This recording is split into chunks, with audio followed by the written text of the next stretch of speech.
Hi అండి, అందరికీ నమస్కారం అండి. నాకైతే ఈ అమ్మనైతే సుల్తానాబాద్ బస్ స్టాండ్లో అయితే కలిసింది. నేను నాన్న దగ్గరికి వెళ్తున్నారు హాస్టల్కి.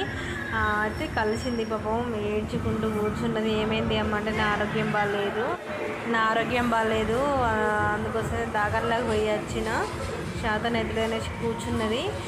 నన్ను అయితే 2 కొబ్బరి బొండాలు కొట్టించుకురమ్మన్నది. ఆ కొబ్బరి నీళ్ళు అయితే పోయించుకొని తీసుకొని వచ్చి ఇచ్చిన. ఆమె డబుల్ కవర్లో వాటర్ బాటిల్ పెట్టుకుందంట. కానీ